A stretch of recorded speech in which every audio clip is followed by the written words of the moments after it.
Good evening students. आज मैं आपके सामने फिर से हाजिर हूँ अपने पाठ के अंतिम भाग को लेकर के। तो हम पढ़ रहे थे अपना कक्षा 12 इतिहास का पहला पाठ, और उस पाठ का अंतिम भाग आज हम संपूर्ण करने के लिए तैयार हैं। तो चलिए, सबसे पहले तो हम लगा लेते हैं हेडिंग। अपना कोर्स में चल रहा था वैदिक काल से लेकर के महाजनपद काल तक का इतिहास, और इसमें भी आज हम लेने वाले हैं वैदिक काल की उपलब्धियां। क्या लेंगे? वैदिक काल की उपलब्धियां। विभिन्न क्षेत्रों के अंदर देखेंगे, कौन कौन से क्षेत्र में देखनी है देख लीजिए। हम इसको एक तो लेंगे सामाजिक उपलब्धियों के क्षेत्र में। किस में लेंगे? सामाजिक। सेकंड देखिए आपकी धार्मिक, और तीसरी देखिए आपके ले लेते हैं हम राजनीतिक, और साथ साथ आर्थिक भी। मुख्य रूप से हम आर्थिक देखेंगे क्योंकि राजनीतिक जो भाग है उपलब्धियों का वो हमारे 12th के सिलेबस के हिसाब से नहीं है। और उसके बाद में हम देखेंगे विज्ञान की कुछ उपलब्धियां, लेकिन इस टॉपिक को हम यहाँ नहीं पढ़ेंगे।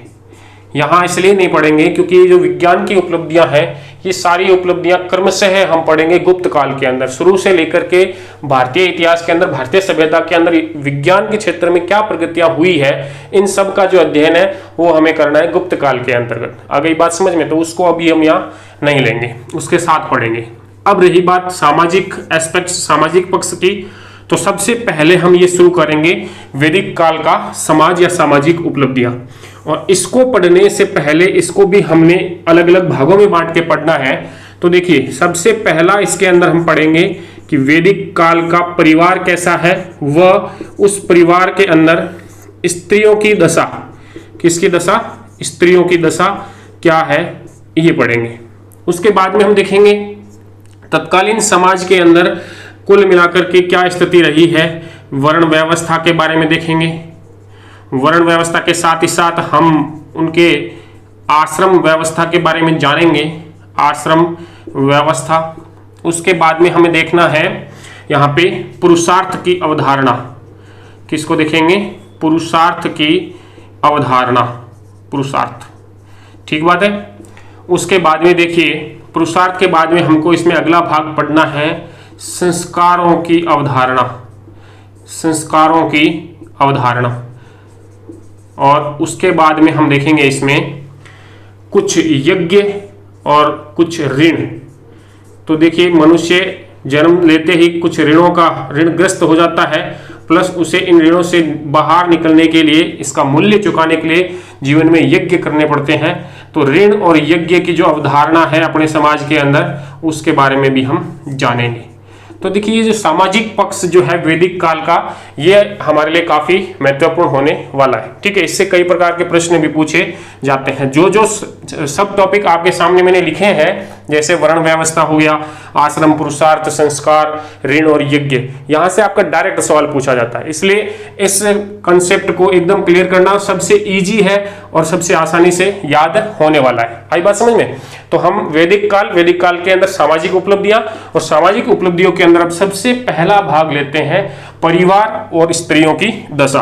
तो देखिए, सबसे पहले अगर मैं परिवार के बारे में बात कर लूं, तो परिवार के बारे में बात करें तो हमें सबसे पहले तो ये पता चलता है कि यहां पर संयुक्त परिवार प्रथा है। कैसे प्रथा है? संयुक्त परिवार है, मतलब 4 से 5 पीढ़ी के जो लोग हैं वो एक ही घर के अंदर, एक ही जगह पर कुटुंब के रूप में रहते हैं। संयुक्त परिवार जो है, इस परिवार का मुखिया कौन है? तो बोले ये पितृसत्तात्मक है। कौन सा है? पितृसत्तात्मक। तो देखिए, हमने सिंधु सभ्यता के अंदर भी पढ़ा था कि परिवार तो वहां पे भी हमें कैसा मिला? संयुक्त परिवार मिला था, लेकिन वहां पे था मातृ सत्तात्मक, क्योंकि मातृ मृण मूर्तियां हमें वहां ज्यादा मिली थी सिंधु सभ्यता के काल में। जबकि ये वाला जो समाज है ये पितृ सत्तात्मक समाज है। और पितृ सत्तात्मक समाज है ऐसा हम कैसे कह सकते हैं? क्योंकि हमारे पास जितने साहित्यिक ग्रंथ उपलब्ध हैं उनमें पिता की महिमा, पिता के आज्ञा को, पिता के द्वारा लिए गए निर्णय को अंतिम बताया गया है। देखिए, उदाहरण के लिए अगर मैं बताऊं कि हम पितृ सत्तात्मक क्यों कहेंगे, तो 2 उदाहरण हमारे सामने आते हैं। एक तो आता है मुनि विश्वामित्र का, लिखा गया है कि विश्वामित्र के 50 संतान थी। कितनी थी? 50। तो विश्वामित्र ने अपने 50 पुत्रों को घर से निकाला। 50 पुत्रों को घर से निकाला। देखिए, इसको हम समझेंगे कि इसमें हम क्या कहना चाहते हैं। दूसरा एक उदाहरण मिलता है, एक व्यक्ति है अजिगर्थ। उदाहरण मिलता है ऋग्वेदिक साहित्य के अंदर। अजिगर्थ है, अजिगर्थ का पुत्र है सुनासेप। क्या नाम है? सुनासेप। ये अजिगर्थ का पुत्र है। अजिगर्थ ने अपने पुत्र सुनासेप को 100 गायों के बदले, कितने के? 100 गायों के बदले में बेच दिया। अब देखिए, इन दोनों उदाहरणों से हम देखते हैं कि बदले में बेच दिया, मतलब एक पिता जो है वो अपने पुत्र को गायों के बदले में बेच रहा है, एक पिता जो है वो अपने पुत्रों को घर से निकाला दे रहा है। और दोनों ही स्थितियों के अंदर जो पुत्र है, चाहे सुनासेब हो चाहे वो 50 पुत्र हो, वो अपने पिता की इन आज्ञाओं का भी पालन करते हैं। आई बात समझ के अंदर? तो इसका मतलब क्या है कि ये पितृ सतात्मक परिवार है। वैदिक काल का जो पितृ सतात्मक परिवार है और आज का हमारा जो पितृ सतात्मक परिवार, बड़ा अंतर है दोनों के अंदर। यहाँ पुत्र जो है वो पिता की हर एक आज्ञा को मानने के लिए तैयार है। पिता ने पुत्र को बेच दिया है गायों के बदले में, तो भी वो उस बात को मानने के लिए तैयार है। आज हम हमारे पिताजी कह दे कि नहीं उत्तर दिशा में जाना, तो बेटा दक्षिण दिशा में जाएगा। आ गई बात समझ के अंदर? तो कुल मिलाकर के इसी से मुझे एक दृष्टांत भी याद हो आया है। चलिए बता ही देता हूं आपको कि कोई एक परीक्षा के अंदर एक पिता ने अपने बच्चे को कहा कि बेटा इस बार परीक्षा के अंदर अच्छे नंबर लेकर के आना, अगर नहीं लेकर के आया ना तो मेरे को पापा कह करके मत बुलाना। बच्चे ने सोचा ठीक है। एग्जाम हुआ, रिजल्ट आया, बच्चा फेल हो गया। घर आया, पिताजी ने पूछा क्या हुआ बेटा, तेरा रिजल्ट क्या रहा? बच्चे ने कुछ देर सोचा, फिर बोला यार मदन लाल, तूने पापा कहलाने का अधिकार खो दिया। अब बताइए, वो परिवार और ये परिवार, बहुत रात दिन का अंतर है। हम अपनी सभ्यता से काफी दूर होते जा रहे हैं। तो चलिए छोड़िए उस बात को, हम अपने वापस टॉपिक की तरफ बढ़ते हैं। तो देखिए, हमने पढ़ा कि संयुक्त परिवार है। कैसा परिवार है? संयुक्त परिवार है। और किस प्रकार का है? पितृ सतात्मक परिवार है। ठीक है। अब देखिए, सेकंड टॉपिक था अपने पास में स्त्रियों की दशा। ठीक है। तो यहां स्त्रियों की दशा जो है, जितने भी कालखंड हम पढ़ेंगे उन सब कालखंडों के अंदर स्त्रियों की दशा इसमें क्या होती है? सर्वश्रेष्ठ होती है। जितने भी पढ़ेंगे हम आगे जाएंगे, मौर्य युग आएगा, अपने पास गुप्त काल आएगा, वर्धन वंश आएगा, उनका काल आएगा, मध्यम युग आएगा, राजपूत युग आएगा, सभी हम पढ़ेंगे। उत्तरोत्तर महिलाओं की, स्त्रियों की जो दशा है उसमें कमी होती जा रही है। ठीक है। तो यहां जो स्थिति है वो सर्वश्रेष्ठ मानी है। देखिए, इससे भी ज्यादा देखिए, वो सिंधु सभ्यता का जो अपना काल था, वहां मात्र सतात्मक परिवार ही, मतलब माता का ही कहना जो है था वो सर्वश्रेष्ठ था। लेकिन अब थोड़ा सा कम हुआ, यहाँ परिवार पितृ सतात्मक बन गया, लेकिन स्त्रियों की जो स्थिति है उसमें कोई कमी नहीं आई है। अभी तक क्या है? सर्वश्रेष्ठ है। अब देखिए और एक दो बातें देखते हैं इसके अंदर। जो उस समय की स्त्रियां थी, इन्हें जायदेस्तम कहा गया ऋग्वेद में। ऋग्वेद में क्या कहा गया है? ऋग्वेद में इनके लिए एक शब्द मिला है जायदेस्तम। ये बहुत ही इंपॉर्टेंट है, जायदेस्तम ये शब्द मिला है। और इस जायदेस्तम का अर्थ होता है पत्नी ही घर है। अर्थ क्या है? पत्नी ही घर है। ये जायदेस्तम का अर्थ है और ये ऋग्वेद के अंदर से हमें मिला है, जायदेस्तम शब्द।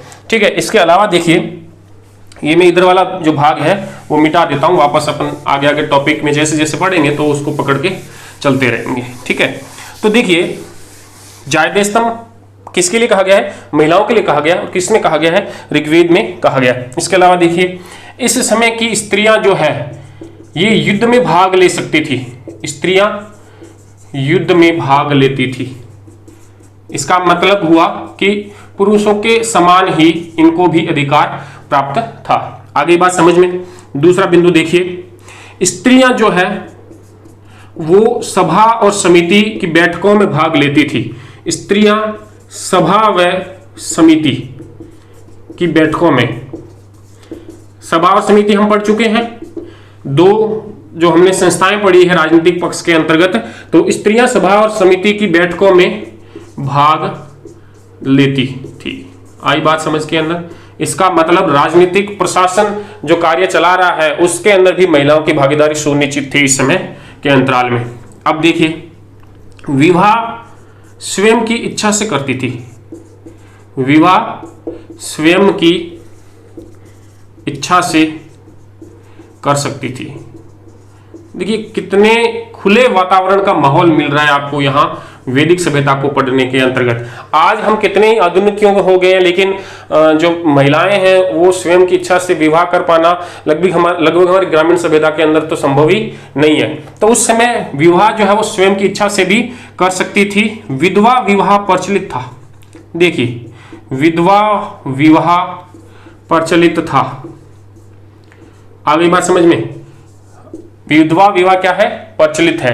और विधवा विवाह के पश्चात कोई अगर संतान उत्पन्न हो, विधवा अगर विवाह करे पुनः और जो संतान उत्पन्न होगी तो उस संतान को कहा जाता था दधी सव्य। क्या कहा जाता था? दधी सव्य। ये शब्द याद रखना है। दधी सव्य किसके लिए प्रयोग हुआ है? विधवा विवाह के पश्चात उत्पन्न संतान के लिए क्या शब्द है? दधी सव्य। आगे बात समझ के अंदर। तो जो उस समय की स्त्रियां हैं इन्हें वेद पढ़ने का अधिकार था, वेद पढ़ने का अधिकार था। महिलाएं भी वेदाध्ययन कर सकती थी। हालांकि बाद में धीरे धीरे चलते चलते स्मृति काल तक जब हम पहुंचते हैं तो महिलाओं के लिए और शूद्रों के लिए जो है वो वेदाध्ययन जो है वो निषेध हो गया था। हालांकि उच्च वर्ग की महिलाएं तब भी कर सकती थी, लेकिन यहाँ किसी भी प्रकार का कोई भेदभाव नहीं है। यहाँ हर एक जो है वो वेद पढ़ने का अधिकारी था। और इस प्रकार से कई विदुषी महिलाओं के नाम भी हमें वैदिक काल के अंतर्गत मिल जाते हैं। जैसे कि देखिए, आपको नाम ये याद भी रखने हैं। अपाला हो गया, घोषा हो गया, विश्ववारा हो गया, सिकता हो गया, निवावरी है, गार्गी है। आई बात समझ में? तो ये कुछ विदुषी महिलाओं के नाम है जिन्होंने उस समय में शास्त्र अध्ययन किया था, वेदाध्ययन किया था और एक बहुत ही मतलब विद्वता से युक्त ये महिलाएं थी। ठीक है, तो कुल मिलाकर के अगर हमें बात करनी है स्त्रियों की दशा के बारे में वैदिक काल के अंतर्गत, तो हम कह सकते हैं कि ये जो स्थिति है ये सभी कालों में सर्वश्रेष्ठ स्थिति थी। पहली बात। दूसरी बात, ऋग्वेद के अंदर स्त्रियों के लिए कहा गया है जायदेस्तम, अर्थात पत्नी ही घर है। तीसरी बात, स्त्रियां युद्ध में और सभा और समिति की बैठकों में भी भाग लेती थी। विवाह स्वयं की इच्छा से कर सकती थी और विधवा विवाह भी प्रचलित था। विधवा विवाह से उत्पन्न संतान दधी सव्य के नाम से जानी जाती थी। उन्हें वेद पढ़ने का भी अधिकार था, जिसमें हम कुछ विदुषी महिलाओं के नाम याद रखते हैं। अपाला, घोषा, निवावरी, सिकता, गार्गी, ये विश्ववारा वगैरह। ठीक है, तो कुल मिलाकर के ये आपकी सामाजिक स्थिति का पहला भाग हो गया, परिवार और स्त्रियों की दशा। अब मैं ये मिटा देता हूं, नेक्स्ट भाग की तरफ बढ़ते हैं हम। तो सामाजिक एस्पेक्ट, सामाजिक पक्ष के अंदर ही हमने दूसरा बिंदु रखा था वर्ण व्यवस्था। तो वैदिक काल की वर्ण व्यवस्था में चलते हैं आगे। देखिए, ये लीजिए आपका हेडिंग लग गया वर्ण व्यवस्था। ठीक बात है। अब वर्ण व्यवस्था में चले तो ऋग्वेद के जो पुरुष सूक्त है उसके 10वें मंडल के अंदर वर्ण व्यवस्था का उल्लेख मिलता है। कहां मिलता है? ऋग्वेद के पुरुष सूक्त में। कौन से में? ये याद रखना है, पुरुष सूक्त और 10वां मंडल। कौन सा मंडल? 10वां मंडल। इसके अंदर हमें सबसे पहले इस वर्ण व्यवस्था का उल्लेख मिलता है। अब देखिए 10वें मंडल में क्या कहा गया है कि एक परम पुरुष है। क्या है? परम पुरुष है और उस परम पुरुष के शरीर के विभिन्न अंगों से विभिन्न वर्णों की उत्पत्तियां हुई है। तो देखिए ये बताते हैं कि परम पुरुष के रूप में जो परम पुरुष है उसके मुख से, उसके भुजा से, उसके उदर से और उसके जांग से उत्पत्ति हुई विभिन्न वर्णों की। तो देखिए जो मुख से वर्ण उत्पन्न हुआ उसको तो कहा गया ब्राह्मण। क्या कहा गया? ब्राह्मण। भुजा से जो उत्पन्न हुआ उसको कहा गया क्षत्रिय। और थर्ड, उदर से जो उत्पन्न हुआ वो था वैश्य और जांग से जो उत्पन्न हुआ वो था शूद्र। तो कुल मिलाकर के चार जो है वर्ण व्यवस्था के अंतर्गत हमारे समाज के अंदर वर्ण माने गए हैं, ब्राह्मण, क्षत्रिय, वैश्य और शूद्र। इन चार वर्णों की उत्पत्ति एक परम पुरुष से बताई गई है। ब्राह्मण मुख से उत्पन्न हो रहा है परम पुरुष के, और क्षत्रिय भुजा से उत्पन्न हो रहा है, वैश्य उदर से उत्पन्न हो रहा है, और शूद्र जो है वो जंघा से, जांग से उत्पन्न हो रहा है। अब देखिए ये जो चारों वर्ण हैं, इन चारों वर्णों के कार्य या इन चारों वर्णों का आधार कि भाई कौन सा व्यक्ति किस वर्ण का होगा, इसका मतलब अगर हम बात करें किसकी बात करेंगे, आधार की, कि भाई वर्ण डिवाइडेशन, वर्ण विभाजन का आधार क्या रहा, तो ये दोनों कालों में अलग है। दोनों काल कौन कौन से, ऋग्वेदिक काल और उत्तरवेदिक काल। ठीक है, तो सबसे पहले अगर हम बात कर लें ऋग्वेदिक काल में, ऋग्वेदिक काल जो है यहां पर इन वर्ण व्यवस्था का विभाजन का जो आधार है वो तो है कर्म।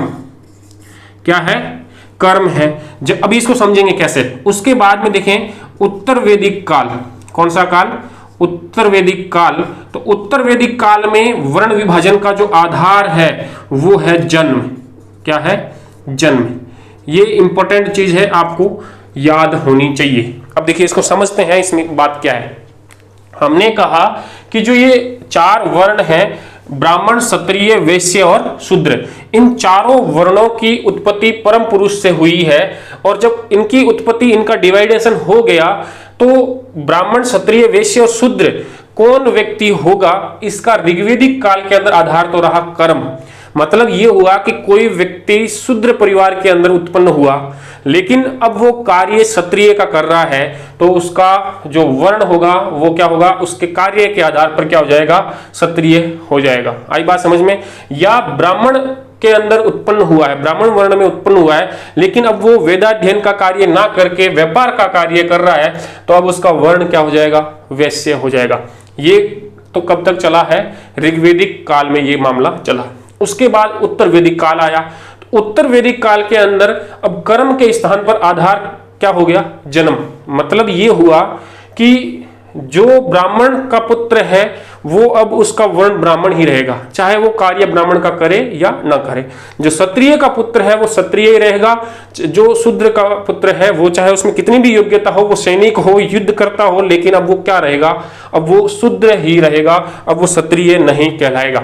इसका मतलब उत्तर वैदिक काल तक आते आते वर्ण व्यवस्था जो है वो संकीर्ण होती चली गई। और इसी वर्ण व्यवस्था से हमारे यहाँ पर जाति प्रथा का भी धीरे धीरे क्या हुआ है, उद्भव हुआ है, आगाज हुआ है। आई बात समझ के अंदर। तो वर्ण व्यवस्था ऋग्वेद के पुरुष सूक्त के 10वें मंडल से प्राप्त हुई है हमें, परम पुरुष से 4, और जो ऋग्वेदिक काल में उसमें आधार कर्म है, जो उत्तर वैदिक काल है उसमें आधार जन्म हो गया। आ गई बात समझ के अंदर। अब देखिए ये तो हो गया आपका वर्ण व्यवस्था। ठीक है, वर्ण व्यवस्था के बाद में आता है अपने आश्रम व्यवस्था। 4 आश्रमों के अंदर मनुष्य के संपूर्ण जीवन काल को बांटा गया है और वही व्यवस्था कहलाती है आश्रम व्यवस्था। तो देखिए नेक्स्ट टॉपिक लगाते हैं आश्रम। पेन चेंज कर लेते हैं, थोड़ा कम चल रही है। आश्रम व्यवस्था ये लीजिए। अब देखिए मनुष्य की जीवन लेने से लेकर के उसकी मृत्यु तक का जो उद्देश्य है, जो जो उद्देश्यों की उसे जो पालना करनी है, जो उद्देश्य उसे प्राप्त करने हैं, उन उद्देश्यों को प्राप्त करने के लिए मनुष्य के जीवन को 100 वर्ष का मानते हुए, एक इकाई 100 वर्ष की मनुष्य की जीवन की मानते हुए उसे 4 भागों में हमने डिवाइड किया। कितने भागों में डिवाइड किया है, 4 भाग है। तो उसी चारों भागों को हम किस नाम से कहते हैं, आश्रम व्यवस्था की जो है उसके नाम से जानते हैं। तो देखिए सबसे पहला जो आश्रम है वो है ब्रह्मचार्य आश्रम। ब्रह्मचार्य आश्रम पहला हो गया। दूसरा देखिए ब्रह्मचार्य आश्रम के बाद में गृहस्थाश्रम, गृहस्थाश्रम मतलब गृहस्थ आश्रम। इसके बाद में तीसरा देखिए, तीसरा है वानप्रस्थाश्रम, वानप्रस्थाश्रम। और चौथा है संन्यासाश्रम। आई बात समझ के अंदर। 4 आश्रम है। पहला है ब्रह्मचर्य आश्रम, दूसरा है गृहस्थ आश्रम, तीसरा है वानप्रस्थ आश्रम और चौथा हो गया आपके संन्यास आश्रम। तो अगर आश्रम व्यवस्था को टोटल 100 वर्षों में मान लें, कितने वर्षों का जीवन काल? 100 वर्षों का जीवन काल हो मनुष्य का, 100 वर्षों का जीवन काल मानते हुए कि भाई 100 वर्ष जिएगा, तो उसे जन्म से लेकर के, कहां से? जन्म से 25 वर्ष की आयु तक, जन्म से 25 वर्ष की आयु तक उसे कौन से आश्रम में रहना है? ब्रह्मचर्य आश्रम में रहते हुए अपना निर्वाह करना है। उसके बाद देखिए 25 वर्ष से लेकर के और 50 वर्ष की आयु तक का जो उसका जीवनावधि होगी वो कौन से में होगी? गृहस्थ आश्रम में होगी। उसके बाद देखिए 50 वर्ष से लेकर के 75 वर्ष तक का जो जीवन आयु है उसकी, वो वानप्रस्थ के अंदर, और संन्यास आश्रम में 75 वर्ष से लेकर के 100 वर्ष तक की जो है उसे अपनी जीवन यापन करना है। आई बात समझ के अंदर? तो हमने मनुष्य के जीवन काल को 100 वर्षों का माना और उस 100 वर्षों को 4 आश्रमों में विभाजित किया, ब्रह्मचर्य, गृहस्थ, वानप्रस्थ एंड संन्यास आश्रम। जन्म से 25, 25 से 50, 50 से 75, 75 से 100। अब देखिए इस आश्रम व्यवस्था के साथ ही साथ एक अपने पास में और चीज आ जाती है, और वो है पुरुषार्थ की अवधारणा। क्या है? पुरुषार्थ की अवधारणा। तो देखिए मनुष्य के जीवन में उसके लक्ष्यों को किस प्रकार से प्राप्त किया जाए, किस प्रकार के नियम हैं, उन नियमों को पुरुषार्थ की अवधारणा से समझाया गया है, जिनको हम 4 बताते हैं। कितने पुरुषार्थ बताते हैं? 4। देखिए एक तो है धर्म, अर्थ, काम और मोक्ष। ठीक है, धर्म, अर्थ, काम और मोक्ष, ये 4 पुरुषार्थ है मनुष्य के जीवन में। अब देखिए इनका पालन, ये जो पुरुषार्थ की अवधारणा है वो आश्रम व्यवस्था से एक दूसरे से कनेक्टेड है, जुड़ी हुई है। कैसे है? देखिए ये जो ब्रह्मचर्य आश्रम है, इस आश्रम के अंतर्गत हम पालन करेंगे धर्म पुरुषार्थ का। किसका पालन करेंगे? जो मनुष्य है वो धर्म का परिचय यहां लेगा। इस धर्म का मतलब अपना जैन, हिंदू, बौद्ध वो वाला धर्म नहीं है। इस धर्म का मतलब है मनुष्य का जीवन धर्म, मनुष्य का जीवन धर्म। ठीक बात है। तो ब्रह्मचर्य आश्रम में प्राप्ति होगी धर्म नामक पुरुषार्थ की। उसके बाद हम गृहस्थ आश्रम में जब रहेंगे तब इस धर्म के पुरुषार्थ के साथ ही साथ, धर्म का तो हमें परिचय हो ही गया है, लेकिन अब हम यहां पालन करेंगे धर्म के साथ ही साथ अर्थ का और काम का। आई बात समझ में? अर्थ और काम, इन दोनों पुरुषार्थों का परिचय हमें किससे प्राप्त हो जाएगा? गृहस्थ आश्रम में प्राप्त होगा। उसके बाद में क्या आया? वानप्रस्थ आश्रम। तो इस आश्रम के अंदर हम अपने घर का काम छोड़ करके अब हम समाज सेवा के कार्य करेंगे। क्या करेंगे? समाज सेवा के कार्य करेंगे। मतलब ये हुआ कि जन्म से लेकर के 50 वर्ष तक हमने अपना जीवन जिया। इस अवधि के अंतर्गत समाज ने हमारे लिए बहुत कुछ काम किया। तो अब हम अपने अगले 25 वर्षों तक जो है समाज सेवा के कार्य करके जो समाज से हमने प्राप्त किया है वो वापस समाज को देने का काम करेंगे। ठीक है। अब देखिए नेक्स्ट आया आपका संन्यास आश्रम। संन्यास आश्रम के अंतर्गत हम अंतिम पुरुषार्थ को प्राप्त करेंगे और वो कौन सा है? मोक्ष। अब हम इस संसार से विरक्त होकर के जंगलों के अंदर, वनों के अंदर जाकर के अपने शरीर के मोक्ष के लिए प्रार्थना करेंगे, साधना करेंगे, और उस साधना के द्वारा हम क्या प्राप्त करने का प्रयास करेंगे? अपने जीवन मरण के चक्र को समाप्त कर करके और मोक्ष प्राप्त करने का प्रयास करेंगे। आगे बात समझ में? तो इस तरीके से ये पुरुषार्थ और आश्रम व्यवस्था दोनों आपस में जुड़ी हुई है। 4 ही आश्रम है, 4 ही पुरुषार्थ है, धर्म, अर्थ, काम और मोक्ष। धर्म की प्राप्ति हम ब्रह्मचार्य आश्रम के अंतर्गत कर लेते हैं। उसके बाद धर्म के साथ साथ अर्थ और काम की प्राप्ति हम गृहस्थ आश्रम के अंतर्गत करते हैं। उसके बाद वानप्रस्थ के अंदर हमारा कार्य हो जाता है, जो समाज से प्राप्त किया वो समाज को वापस देना, और अंतिम बचता है संन्यास आश्रम। उसमें हम अंतिम पुरुषार्थ की अवधारणा को प्राप्त कर लेते हैं, और वो कौन सी है? मोक्ष की अवधारणा।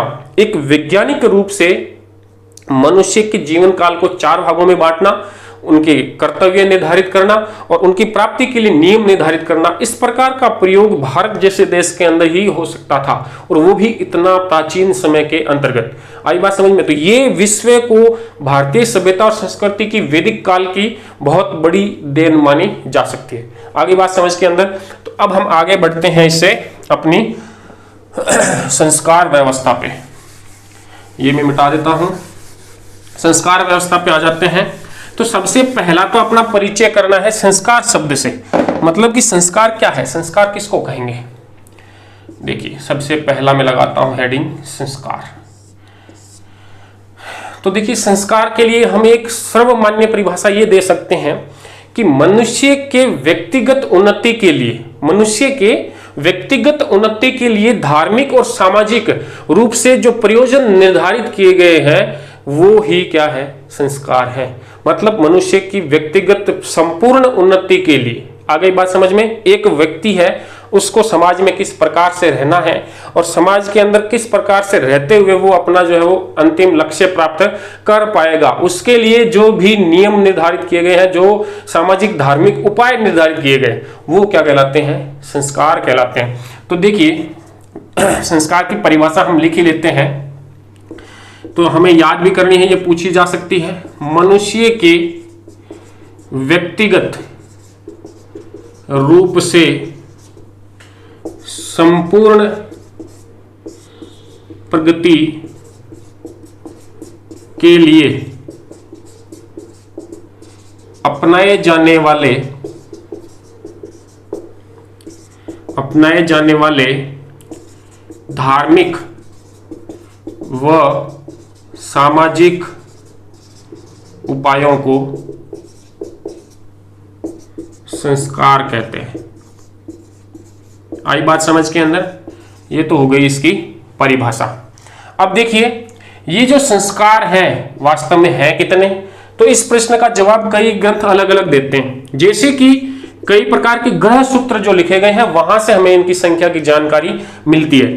तो एक लिखा गया है वेखानस ग्रह सूत्र। क्या लिखा गया है, वेखानस ग्रह सूत्र। वेखानस ग्रह सूत्र जो है वो हमें कुल 14 संस्कार बताता है। कितने संस्कार बता रहा है कि टोटल 14 संस्कार है। इसके अलावा देखिए एक ग्रह सूत्र मिलता है आपको वराह, पेन चल नहीं रही है, ये अच्छे से दिखेगा भी नहीं, दूसरी इस्तेमाल करते हैं। तो देखिए वराह ग्रह सूत्र, वराह ग्रह सूत्र। और ये जो वराह ग्रह सूत्र है इसके साथ साथ एक अन्य ग्रंथ हम और ले लेते हैं, मनुस्मृति। मनुस्मृति, इन दोनों के अंदर हमें संस्कार की संख्या मिलती है 13, कि मनुष्य के लिए कितने संस्कार है, 13 संस्कार है। वेखानस ग्रह सूत्र से हमें संख्या कितनी मिली, 14। एक और है गौतम ग्रह सूत्र। क्या नाम है, गौतम ग्रह सूत्र। इसके द्वारा हमें मनुष्य के संस्कारों की संख्या मिलती है 40। इसके द्वारा कितनी संख्या मिली, 40 संस्कार है। लेकिन वर्तमान में जो प्रचलित पूछे जाएं, वर्तमान में प्रचलित संस्कारों की संख्या, वर्तमान में प्रचलित वो है 16 संस्कार। कितने हैं, 16। तो हमें मूल रूप से 16 संस्कारों के नाम और ये कब होते हैं, क्या इनका प्रयोजन है, वो ध्यान में रखना है। बाकी एक संख्या हम याद रख सकते हैं, वेखानस ग्रह सूत्र। वेखानस ग्रह सूत्र जो ग्रंथ है इसके अंतर्गत हमें कितनी संख्या मिली है, 14 संस्कारों की संख्या है। वराह ग्रह सूत्र और साथ ही साथ मनुस्मृति, इसके द्वारा हमें 13 संस्कारों की जानकारी मिलती है। गौतम ग्रह सूत्र, इसमें 40 संस्कारों की जानकारी दी गई है। लेकिन वर्तमान में अगर प्रचलित संस्कारों की बात करें तो वो कितने हैं, 16 संस्कार माने गए। तो अब हम देखेंगे 16 संस्कार कौन कौन से हैं और उनमें क्या चीजें होगी। चलिए ये मिटा देता हूं, एक जानकारी थी जो आपको याद रखनी है। अब देखते हैं हम 16 संस्कार। तो नेक्स्ट हम इसमें ले लेते हैं 16 संस्कार जो वर्तमान में प्रचलित है। आई बात समझ के अंदर। तो देखिए एक एक करके हम देखते हैं। सबसे पहला जो संस्कार है वो है आपका गर्भाधान। कौन सा हो गया, गर्भाधान। दूसरा देखिए, दूसरा है पुसंवन, पुसंवन, ठीक है। तीसरा सीमंतोन्नयन, सीमंतोन्नयन। चौथा है जातकर्म। कौन सा है, जातकर्म। 5वां नामकरण। कौन सा है, नामकरण। 6ठा निष्क्रमण। कौन सा हो गया, निष्क्रमण। सातवां निष्क्रमण के बाद में आपका आ जाएगा अन्नप्राशन। कौन सा हो गया? अन्नप्राशन। नेक्स्ट देखिए आठवां, अन्नप्राशन के बाद में आपका आ जाएगा जो चूड़ाकर्म, चूड़ाकर्म। और नौवां हो गया आपका कर्णवेधन। कौन सा हो गया? कर्णवेधन। और 10वां आपका हो जाएगा विद्यारंभ। 10वां कौन सा हो गया? विद्यारंभ। उसके बाद में देखिए 11वां, विद्यारंभ हो गई तो अब आएगा उपनयन। कौन सा संस्कार आएगा? उपनयन। उपनयन के बाद में आ जाएगा आपका वेदारंभ, वेदारंभ। उसके बाद में आएगा 13वां आपके पास में केशांत, या जिसको हम कहेंगे गोदान। फिर आपके 14वां आ जाएगा समावर्तन, समावर्तन। 15वां आपके आ जाएगा विवाह संस्कार। और 16वां आपके आ जाएगा अंत्येष्टि संस्कार।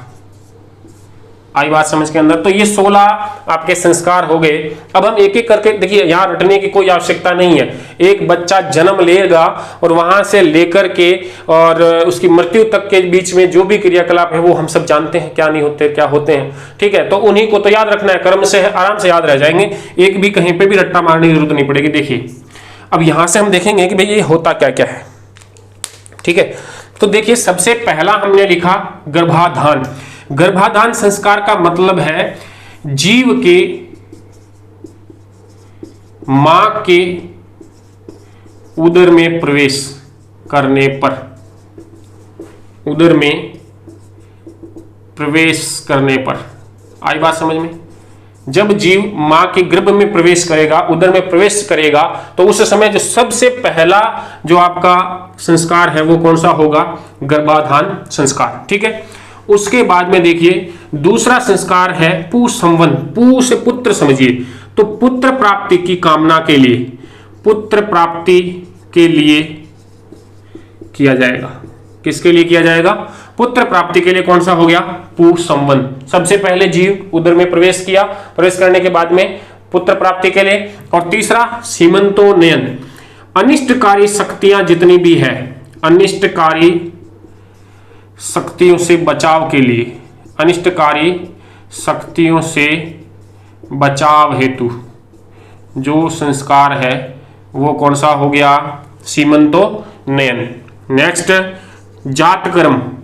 जातकर्म देखिए, जातकर्म हो गया बच्चे के जन्म के अवसर पर, बच्चे के जन्म के अवसर पर, जन्म के अवसर पर। तो यहां एक चीज का ध्यान रखना है हमको कि जो तीन पहले वाले हैं, फर्स्ट ऑफ 3, गर्भाधान, पुसंवन और सीमंतोनयन, ये तीनों ही संस्कार बच्चे के, बालक के मां के गर्भ में होने के समय ही कर लिए जाते हैं।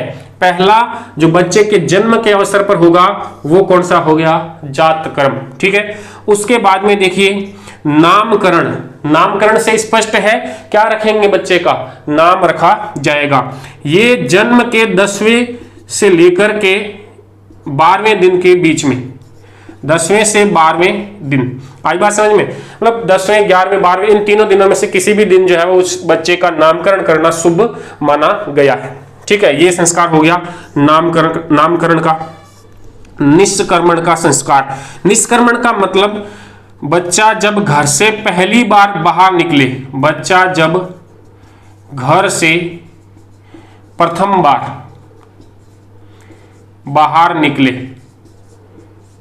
आई बात समझ में, तब जो है ये निष्क्रमण का जो संस्कार है ये किया जाता है। साधारणतया ये 12वें दिन के बाद, 12वें दिन से लेकर के जो 5वां महीना है तब तक के बीच में ये संस्कार संपन्न किया जाता है। कभी भी किया जाए शुभ माना गया है। निष्क्रमण के बाद में आता है आपका अन्नप्राशन। प्रथम बार बच्चा जब अन्न ग्रहण करे, प्रथम बार अन्न ग्रहण करने पर, अन्न ग्रहण करने पर।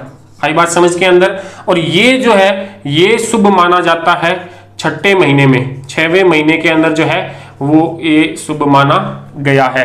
जो छठा महीना है उस बच्चे का, वो छठे महीने में आपको क्या करना है, अन्नप्राशन संस्कार करना है। पहली बार उसको भोजन करवाना है, अन्न ग्रहण करवाना है। उसके बाद में देखिए आपका क्या आ गया, चूड़ाकर्म। चूड़ाकर्म से तो हम लगभग सभी परिचित ही है। प्रथम बार जो है वो केस बनाए जाते हैं, काटे जाते हैं। प्रथम बार केस काटे जाने पर, प्रथम बार केस काटे जाने पर ये जो संस्कार है चूड़ाकर्म का, ये बालक के जन्म के पहले वर्ष या तीसरे वर्ष करना चाहिए। आई बात समझ में, पहले या तीसरे वर्ष में ये संस्कार किया जाना चाहिए। कौन सा, चूड़ाकर्म का संस्कार। उसके बाद में आपका आ गया कर्णवेधन, कानों को छिद्रित करना। प्रथम बार जब कान को छिद्रित करते हैं, कान छिद्रित, हालांकि एक ही बार करते हैं, बार बार तो करते नहीं, जब कान छिद्रित करें तब ये किया जाता है कर्णवेधन संस्कार। और ये किया जाता है पहले वर्ष, तीसरे वर्ष या 5वें वर्ष के अंदर ये किया जाना शुभ माना जाता है। एक बार कभी भी करना है, पहले वर्ष में करो, तीसरे में करो या 5वें में करो। नेक्स्ट क्या है, विद्यारंभ। विद्यारंभ जो है ये प्रारंभ होता है 5वें वर्ष।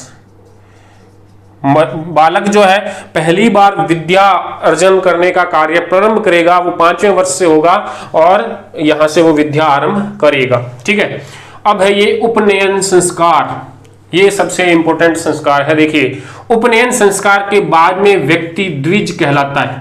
क्या कहलाता है, द्विज। द्विज का मतलब है दोबारा जन्म। क्या है, दोबारा जन्म। मतलब अभी बच्चे ने एक बार जन्म ले लिया लेकिन उसने विद्या प्राप्त नहीं किया, उसने ज्ञान प्राप्त नहीं किया है, उसने गुरु का सानिध्य प्राप्त नहीं किया है, तब तक उसका दोबारा जन्म नहीं होगा। वास्तविक जन्म जो है वो उपनयन संस्कार के बाद ही माना जाता है, जब यहां से वो ज्ञान प्राप्त कर लेगा। और इसके बाद जब ये उपनयन जो हो जाएगा तो यहां उसको यज्ञोपवीत धारण करवाया जाएगा। क्या धारण करवाया जाएगा, यज्ञोपवीत।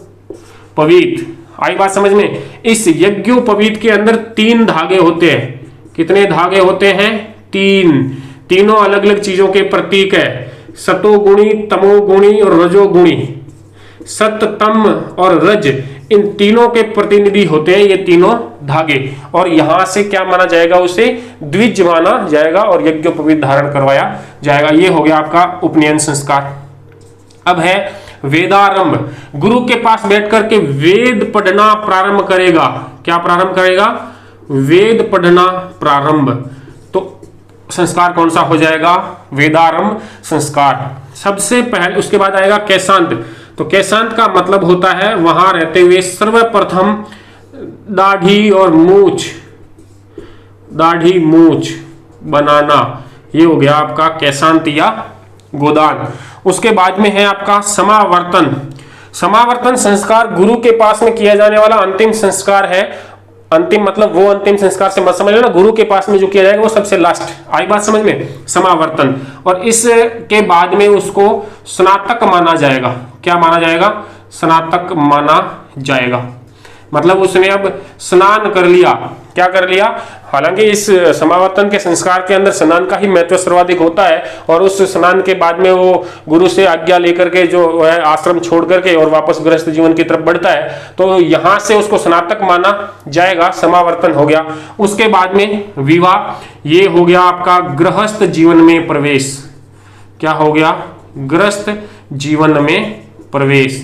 ये हो गया विवाह संस्कार के द्वारा मनुष्य जो है गृहस्थ जीवन में प्रवेश करेगा। और उसके बाद में आ गया अंत्येष्टि। ये मृत्यु के उपरांत, मृत्यु उपरांत होने वाला संस्कार है। मृत्यु उपरांत होने वाला संस्कार, ये एकमात्र संस्कार है जो मनुष्य अपनी आंखों से नहीं देख पाएगा, खुद का, दूसरों का तो देख ही ले, वो अलग बात है। ठीक है, तो कुल मिलाकर के ये 16 संस्कार हुए जिनका पालन एक मनुष्य को अपने जीवन काल के अंतर्गत करना होता है। आई बात समझ के अंदर। तो देखिए इनको हम वापस एक बार देख लेते हैं। हम बात कर रहे हैं 16 संस्कारों की। ठीक है, सबसे पहला है गर्भाधान। जीव के मां के उदर या गर्भ में प्रवेश करने पर जो सबसे पहला किया जाएगा वो हो गया गर्भाधान। उसके बाद में जब प्रवेश कर लिया तो सबसे पहली कामना होती है पुत्र प्राप्ति की। और ये पुत्र प्राप्ति की जो कामना है तो वो संस्कार कौन सा, पुंसवन। हालांकि अपने पूर्वज जो पुराने लोग थे वो तो सिर्फ पुंसवन संस्कार ही करते थे, आजकल तो लोग इसके लिए विज्ञान का सहारा लेने लग गए। नेक्स्ट बढ़िए, सीमंतोन्नयन, अनिष्टकारी शक्तियों से बचाव हेतु क्या किया जाएगा, सीमंतोन्नयन संस्कार किया जाएगा। चौथा है बच्चे के जन्म के अवसर पर क्या होगा, जातकर्म संस्कार किया जाएगा। पांचवा है 10वें से 12वें दिन के बीच में बच्चे का क्या करेंगे, नामकरण। आजकल तो बच्चे का नामकरण जो है वो 3 साल, जन्म से 3 साल पहले ही हो जाता है, मम्मी पापा तय कर लेते हैं कि नाम ये रखना है। आई बात समझ में। नेक्स्ट है निष्कर्मण, बच्चा जब घर से प्रथम बार बाहर निकलेगा, मतलब वो जो बाहर निकला 12वें दिन के बाद से लेकर के 5वें महीने के बीच में कभी भी करना है। लेकिन अभी वर्तमान में तो इसका उल्टा हो रहा है, बच्चे का जन्म ही हॉस्पिटल में हो रहा है, बाहर से अंदर प्रवेश करता है वो तो। आई बात समझ के अंदर। तो ये हो गया आपका निष्कर्मण, निष्कर्मण करने का तो अवसर ही नहीं मिलेगा। अब हो गया आपका अन्नप्राशन, प्रथम बार अन्न ग्रहण करने पर शुभ तो माना गया है 6ठे महीने से, लेकिन आजकल की माताएं 3 महीने से ज्यादा तो दूध पिलाती ही नहीं। 3 से लेकर के 6ठे तक बच्चा भूखे मर जाएगा, तीसरे महीने में अन्नप्राशन करना पड़ेगा।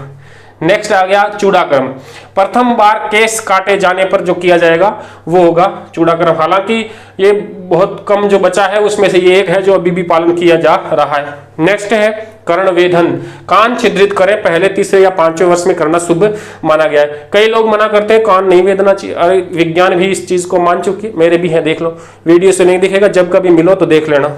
नेक्स्ट देखिए विद्यारंभ, विद्यारंभ करते हैं 5वें वर्ष से। सरकार ने भी 5 वर्ष का बच्चा होने पर उसको स्कूल में बिठाने का कार्यक्रम रखा है, लेकिन हमारे माता पिता तो बड़े ही ज्ञानवान हो गए हैं आजकल, तो 2री या 3री में ढंग से बोल नहीं पाता है, वो तोतलाता हुआ बोलता है, लेकिन स्कूल जाना जरूरी। नेक्स्ट देखिए उपनयन, उपनयन का मतलब है अब आप क्या बनोगे, द्विज बनोगे, यज्ञोपवीत धारण करवाया जाएगा। वो 3 जो धागे हैं वो अलग अलग चीजों के प्रतीक है, सत्य, तम और रज के प्रतीक माने गए हैं। ये हो गया आपका उपनयन संस्कार। उसके बाद में वेदारंभ, मतलब वेद पढ़ना प्रारंभ करना। वेद प्रारंभ कर दिया तो सबसे पहले जो है वो दाढ़ी और मूछ जो बनाई जाएगी वो हो जाएगा केशांत और गोदान।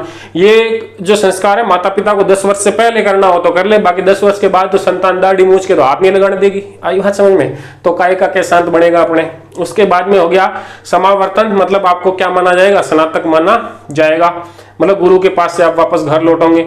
उसके बाद में विवाह आश्रम, समझाने की आवश्यकता नहीं है, यहां से क्या होता है आप जानते हो, और अंत्येष्टि ये भी आप जानते हो। तो कुल मिलाकर के संस्कार हो गए अपने पास 16, और इन 16 संस्कारों को आसानी से याद रखा जा सकता है। एक मनुष्य के जीवन से जुड़ी हुई बातें हैं, कोई ज्यादा इनमें बड़ी बात नहीं है। ठीक है, तो अब हम अगले टॉपिक की ओर बढ़ेंगे, और वो है अपना ऋण और यज्ञ। इसको मैं मिटा देता हूं। तो देखिए अगला भाग है ऋण और यज्ञ। तो एक मनुष्य के ऊपर कुछ ऋण होते हैं और उन ऋणों को चुकाने के लिए उसे यज्ञ करने चाहिए। उन यज्ञों के द्वारा जो है वो उन ऋणों से ऋण हो सकता है। तो देखिए ऋण और यज्ञ की अवधारणा, ये है अपना टॉपिक अगला। लगाइए हेडिंग ऋण व यज्ञ की अवधारणा। ठीक है, इसको आगे लेकर के बढ़ेंगे, ऋण और यज्ञ की अवधारणा। तो सबसे पहले देखिए ऋण की बात करें तो 3 ऋण माने गए हैं मूल रूप से। कितने ऋण माने गए हैं मनुष्य के ऊपर, 3 प्रकार के ऋण माने गए हैं। तो देखिए पहला हो गया आपके पास में देव ऋण। कौन सा हो गया, देव ऋण। दूसरा देखिए ऋषि ऋण। कौन सा है, ऋषि ऋण। और तीसरा हो गया आपका पितृ ऋण। कौन सा हो गया, पितृ ऋण। आई बात समझ के अंदर। तो देखिए देव ऋण, ऋषि ऋण और पितृ ऋण, इनको समझ लीजिए। मैं बता देता हूं कि ये होते क्या, इनके नाम से स्पष्ट है, ज्यादा इनमें जो है चिंता की जरूरत नहीं। देव का मतलब देवता, देवताओं का हमारे ऊपर ऋण है, हमारे को इस योनि के अंदर, मनुष्य योनि के अंदर भेजा। तो अब हमें क्या करना चाहिए, इनका जो उस ऋण है, देवताओं का क्या ऋण है हमारे ऊपर, उन्होंने हमें ये जीवन प्रदान किया है, और इस जीवन को भी हमें आगे बिना किसी विघ्न के, बिना किसी बाधा के जीना होगा। तो उसके लिए भी हमें किसका ऋण है, देव ऋण है। उसके बाद में आपका क्या है, ऋषि ऋण। ऋषि का मतलब समझिए आपकी गुरु, ऋषि का मतलब क्या समझे हम, गुरु समझे, गुरु का हमारे ऊपर ऋण है। मतलब क्या है कि ऋषि ने एक ज्ञान को सनातन रूप से, प्राचीन रूप से जो है वो जो चला आ रहा है, उस ज्ञान को हमें देगा। हमें कौन प्रदान करेंगे, ऋषि प्रदान करेंगे, गुरु प्रदान करेंगे, तो उनका भी हमारे ऊपर क्या होगा, ऋण होगा। और तीसरा क्या है, पितृ ऋण, मतलब पिता का ऋण होता है हमारे ऊपर, पिता का, इसको यूं नहीं समझे कि अपने पिता का अपने ऊपर, ये नहीं, मतलब मनुष्य संतानोत्पत्ति करके इस समाज की अनवरत प्रक्रिया को, इस संसार की अनवरत प्रक्रिया को चलायमान रखेगा। तो ये जो ऋण है वो क्या होगा, अपना पितृ ऋण होगा। आगे बात समझ के अंदर, ये 3 चीज हो गई। नेक्स्ट है आपके यज्ञ, जिनको 5 महायज्ञ भी कहा गया है। क्या कहा गया है, 5 महायज्ञ। 5 महायज्ञ, देखिए ये कौन कौन से हैं, क्या है, समझ लेते हैं। 5 महायज्ञ में अगर बात करें तो 3 तो वही है अपने पास में, देव यज्ञ, सेकंड ऋषि यज्ञ, थर्ड पितृ यज्ञ, और चौथा ले लीजिए आपके पास में भूत यज्ञ, और 5वां हो गया नृप यज्ञ। आई बात समझ में, ये 5 है। 3 तो वही है, देव यज्ञ, ऋषि यज्ञ और पितृ यज्ञ, 2 साथ में और जुड़ गए, भूत यज्ञ और नृप या नृ यज्ञ। आई बात समझ में। तो देखिए ये 5 महायज्ञ है। कितने हैं, 5। देव यज्ञ, देवताओं के प्रति उनकी स्तुति करके, उनकी वंदना करके, उनका यज्ञ करके, वो देव यज्ञ हो गया, उन्हें करना है। ऋषि यज्ञ, गुरु का आदर, कैसे हमने जो ज्ञान प्राप्त किया है उसे हम अगली पीढ़ी के अंदर प्रसारित करें, गुरु से जो ज्ञान हमने लिया उसे हम अपने शिष्य को दे, तो ये क्या हो जाएगा, ऋषि यज्ञ। पितृ यज्ञ मतलब अपने माता पिता संबंधी, वृद्धजन, बड़े बूढ़े जो भी है, उनके प्रति हम अपना सम्मान प्रदर्शित करें, उनकी सेवा करें, वो क्या होगा, पितृ यज्ञ हो जाएगा। भूत यज्ञ, भूत के अंतर्गत आगे समस्त प्रकार के प्राणी, पशु पक्षी सभी हो गए, कुत्ते को, कौवे को, बिल्ली को ये रोटी खिलाना वगैरह, वो सारी चीजें क्या है, भूत यज्ञ के अंतर्गत ही आती है। भूत यज्ञ के अंदर देखिए 3 का तो नाम आपको स्पष्ट पता ही है, इसमें आ जाएगा आपके समस्त प्राणी, पशु पक्षी, जितने भी सजीव है, आपको लगे कि ये सजीव है तो उनके प्रति जो हमारा कर्तव्य है उसका निर्वाह करना ही क्या है, भूत यज्ञ है। नृप यज्ञ, या इसको सिर्फ इतना समझिए कि नर यज्ञ, नर जो है शब्द मनुष्य के लिए प्रयोग में लिया गया है, तो समस्त मानव जाति के लिए, सबके कल्याण के लिए जो हम कार्य करेंगे वो क्या होगा, अपना नृप यज्ञ होगा। समस्त मानव या प्राणी मात्र के प्रति अपना जो दायित्व है उसका जो निर्वहन करेंगे, तो वो अपने लिए कौन सा यज्ञ कहलाएगा, नृप यज्ञ कहलाएगा। ठीक है, बात आगे समझ के अंदर 3 यज्ञ के नाम याद रखने हैं हमको, देव यज्ञ, ऋषि यज्ञ और ऋण, देव ऋण, ऋषि ऋण और पितृ ऋण, और यज्ञ 5 हो गए, देव यज्ञ, ऋषि यज्ञ, पितृ यज्ञ, भूत और नृप यज्ञ। आगे बात समझ के अंदर, तो इस प्रकार से अपना वैदिक काल का जो सामाजिक उपलब्धियां थी वो तो हो गई है पूर्ण। अब हम आगे बढ़ते हैं, तो सामाजिक उपलब्धियों के बाद में हम देख लेते हैं अपनी आर्थिक उपलब्धियां। ठीक है, छोटे छोटे से टॉपिक बचे हैं, अब जल्दी से ही निपटा लेते हैं। देखिए, तो अब आगे अपने पास में आर्थिक उपलब्धियों का कौन सा भाग, आर्थिक उपलब्धियां। तो देखिए, आर्थिक व्यवस्था जो है वैदिक काल की, उसका जो प्रमुख भाग था, तो हमने देखा था राजनीतिक रूप से, जब हमने वैदिक काल का अध्ययन किया तब हमने पढ़ा कि ऋग्वैदिक काल के अंदर युद्ध जो है वो गायों को लेकर किए जाते हैं, ना कि भूमि को लेकर के। इसका मतलब हुआ कि उस समय पशुपालन प्रमुख था। तो इसका मतलब आर्थिक रूप से अगर मैं बात करूं तो पहली चीज तो क्या थी, पशुपालन। लेकिन धीरे धीरे पशुपालन का महत्व घटा और उत्तर वैदिक काल तक आते आते भूमि के लिए यज्ञ किया जाने लगा। भूमि किस काम में ली जाएगी, कृषि के अंदर काम में ली जाएगी। तो इसका मतलब ये हुआ कि जो आर्थिक व्यवस्था थी उसकी जो रीढ़ की हड्डी थी वैदिक काल के अंतर्गत, वो कौन सी हो गई, कृषि और पशुपालन की जो व्यवस्था है ये थी प्रमुख रूप से। पशुपालन के अंदर भी हमने सबसे ज्यादा पढ़ा था गाय को, किसको, गाय को। और गाय को ऋग्वेद के अंदर कहा गया है अघन्या, मतलब जिसकी हत्या नहीं की जा सके, जिसका वध नहीं किया जा सके, वो क्या है, अघन्या। और वो किसको कहा गया था, गाय को। और गाय को पूज्य माना गया था। आई बात समझ में, वैदिक काल के अंतर्गत। अब हम बात करें कृषि। तो कृषि के द्वारा उपज जो प्राप्त हुई है उसको हमने दो भागों में बांटा है, एक तो हो गई वन्य और एक हो गई कृष्ट। आई बात समझ में? वन्य उपज वो हो गई जो अपने आप बारिश हो गई और हमें वनों के अंदर जो है फल फूल वगैरह मिल गए, तो वो क्या उपज है, वन्य उपज हो गई। ठीक है, मतलब ये हो गई प्राकृतिक ढंग से प्राप्त, प्राकृतिक ढंग से बिना किसी उद्यम के, बिना किसी उद्यम के प्राप्त उपज है ये। आई बात समझ में? मतलब हमने इसके लिए कुछ नहीं किया, प्रकृति से ही हमें ये चीजें प्राप्त हो गई, तो जो प्रकृति से उपज मिली वो वन्य उपज कहलाएगी। और दूसरी हमने बांटा है कृष्ट के अंदर। कृष्ट का मतलब जो है वो सिंचाई के द्वारा या खेती के द्वारा, सिंचाई या खेती के द्वारा प्राप्त उपज, के द्वारा प्राप्त उपज जो है वो क्या है, कृष्ट उपज कहलाएगी। अब यहाँ पे शब्द आया है सिंचाई या खेती, तो सिंचाई की किसके द्वारा जाएगी, तो यहाँ पे हमें एक उल्लेख मिलता है कुल्याओं का। किसका उल्लेख मिलता है कि कुल्याएं भी थी, कुल्याएं। इन शब्द का अर्थ याद रखना, कुल्या का मतलब होता है नहर। क्या होता है, नहर। इसका मतलब उस समय नहरें भी प्रचलित थी। आगे बात समझ के अंदर। और अब देखिए सिंचाई या खेती के जो द्वारा प्राप्त हुई है उपज, उसमें कौन कौन सी जो फसलें हैं वो उगाई जाती थी। तो देखिए हमें ऋग्वेद में विभिन्न नाम मिलते हैं। एक तो मिलता है गेहूं, एक मिलता है आपको चावल। तो गेहूं के लिए ऋग्वेद में शब्द मिलता है गोधूम। क्या मिल रहा है, गोधूम। चावल के लिए हमें ऋग्वेद में शब्द मिल रहा है व्रीहि। क्या मिल रहा है, व्रीहि। ठीक है, एक और फसल है आपके जौ, और जौ के लिए ऋग्वेद में शब्द मिलता है यव। क्या मिलता है, वो जव अलग है। ठीक है ना, ये जव शब्द जो है वो अलग है। हम किसकी बात कर रहे हैं, यव। जौ को क्या कहेंगे, यव कहेंगे। इसके अलावा चना, चने के लिए एक शब्द मिल रहा है चणक।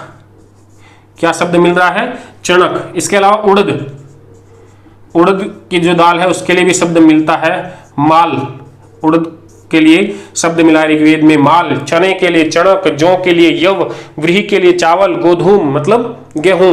ये सारे जो शब्द हैं ये ऋग्वेदिक साहित्य के शब्द हैं, जिनका उल्लेख हमें ऋग्वेद से प्राप्त होता है। इसलिए हम समझते हैं कि उस समय क्या की गई है, खेती की गई है इन फसलों की।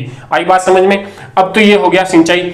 अब बात करते हैं खेती। तो हमें क्या पता खेती का, क्योंकि उस समय ऋग्वेद के ग्रंथों में हल का उल्लेख है। किसका उल्लेख है, हल का। ठीक है, और ये जो हल है, इस हल के जो बेल है, बेल जो जोते गए हैं, जोते गए बेलों की संख्या, उसका भी वर्णन मिलता है। जोते गए बेलों की संख्या का वर्णन हमें ऋग्वेद से मिलता है। और संख्या कितनी है, 2 बेल जोते जाने का उल्लेख है, 4 बेल जोते जाने का उल्लेख है, 6 बेल और 12 बेलों को जोते जाने का उल्लेख हमें प्राप्त होता है। 2, 4, 6 और 12। आई बात समझ में? बेल जोते गए हैं हलों को खींचने के लिए। तो ये सारा जो हमें साक्ष्य है वो ऋग्वेदिक साहित्य से मिल रहा है। उससे हम समझते हैं कि वैदिक काल का जो प्रमुख है वो क्या है, पशुपालन और कृषि। आगे बात समझ में? अब देखिए दूसरे भाग की बात करते हैं कि आर्थिक स्थितियों के संचालन के समय में यहाँ पर व्यापार वाणिज्य भी प्रचलित था। यहाँ पर क्या प्रचलित था, व्यापार और वाणिज्य भी संचालित होता था। कैसे पता चलता है, हालांकि ज्यादा साक्ष्य नहीं मिला, लेकिन हमें यहाँ पर 100 पतवारों वाली जहाज का उल्लेख मिलता है। 100 पतवारों वाली जहाज, 100 पतवारों वाली जहाज का उल्लेख मिला है। इसका मतलब क्या हुआ, इसका मतलब ये हुआ कि अगर आवागमन के लिए कोई जहाज चाहिए तो 1-2 पतवार, 4 पतवार की जहाज बहुत है, ठीक बात है। लेकिन 100 पतवारों की जहाज है, इसका मतलब ये हुआ कि वो बहुत ही बड़ी जहाज है। और जब बड़ी जहाज का उपयोग आवागमन के लिए किया जा रहा है तो इससे सिद्ध होता है कि वो किसी बड़े व्यापारिक काफिले के लिए प्रयोग में लाई जाती रही होंगी। आई बात समझ के अंदर? तो ये था आपका वैदिक काल का आर्थिक उपलब्धियां या आर्थिक पक्ष। ठीक है, मिटा देता हूं पशुपालन और कृषि। ठीक है, पशुपालन में गाय, गाय को हमने अघन्य कहा जिसका हत्या नहीं की जा सके, और कृषि में हमने दो प्रकार की उपजों की बात की, कृष्ट उपजें और वन्य उपजें। वन्य उपज वो हो गई जो प्राकृतिक ढंग से अपने आप ही प्राप्त हो जाती थी, जबकि कृष्ट में वो हुई जो किसी सिंचाई और खेती के माध्यम से प्राप्त की जाती थी। सिंचाई का कार्य कुल्लियों के द्वारा मतलब नहरों के द्वारा भी होता था। अगर बात करें खेती की तो बैलों के द्वारा, हल के द्वारा खेती की जाती थी और हल में जोते जाने वाले बैलों की संख्या का उल्लेख मिलता है 2 और 4, 6 या 12 बैलों को जोते जाने का उल्लेख हमें प्राप्त हुआ। विभिन्न प्रकार की फसलों के नाम हमें प्राप्त हुए, जैसे कि गेहूं के लिए गोधूम शब्द प्रयोग में लाया गया है, चावल के लिए ब्री शब्द का प्रयोग किया गया है, चने के लिए चणक शब्द का प्रयोग हुआ है, उड़द के लिए माल शब्द का प्रयोग हुआ है। आई बात समझ के अंदर? तो विभिन्न प्रकार की चीजें हमें यहां से प्राप्त हुई है। और 100 पतवार वाली जहाज मिली है, तो इससे हम ये उम्मीद करते हैं, ये पता लगता है हमें कि उस समय व्यापार वाणिज्य भी उस समय काफी विकसित रहा होगा। ठीक है बात। अब हम नेक्स्ट इसका लास्ट भाग देख लेते हैं वैदिक साहित्य के अंतर्गत उपलब्धियों में, वो है धार्मिक पक्ष। धार्मिक पक्ष। अब वैदिक काल का जो धार्मिक पक्ष है, इसको अगर पढ़ना चाहें तो मैं एक ही चीज कहना चाहता हूं, बस एक लाइन याद रख लो, एकम सत विप्रा बहुधा वदंती। बस ये लाइन याद रह गई, इसका मतलब समझ लीजिए आपको धार्मिक पक्ष याद हो गया। सत्य जो है, सत्य जो है वो जो एक ही है, क्या है? एक ही है। विप्र का मतलब विद्वान, बहुधा वदंती मतलब बहुत प्रकार से उसकी व्याख्या वर्णन करते हैं। ठीक है, इसका मतलब ये हुआ कि यहां पर ये भी विद्यमान था और ये भी विद्यमान था। हालांकि एक जो परम सत्ता है उसकी भी कल्पना इन लोगों ने की है और इसके साथ साथ कई प्रकार के देवताओं का अस्तित्व भी इन लोगों के अंतर्गत था। तो देखिए हम जान लेते हैं कुछ नामों के बारे में कि कौन कौन से। तो मूल रूप से अगर हम वैदिक काल के धार्मिक पक्ष की बात करें, धार्मिक देवताओं की बात करें, तो हम उनको 3 भागों में बांट देते हैं। पहला भाग तो हम ले लेते हैं आकाशवासी। कौन से? आकाशवासी देवता। ठीक है। दूसरे भाग के अंदर हम लेते हैं पृथ्वीवासी देवता, जिनका निवास पृथ्वी पर था वो पृथ्वीवासी हो गए, आकाश में जो रहते थे वो आकाशवासी हो गए। और तीसरा भाग हम लेते हैं अंतरिक्षवासी, अंतरिक्षवासी देवता। अब देखिए जो आकाशवासी देवता है उनके कुछ नाम जान लेते हैं।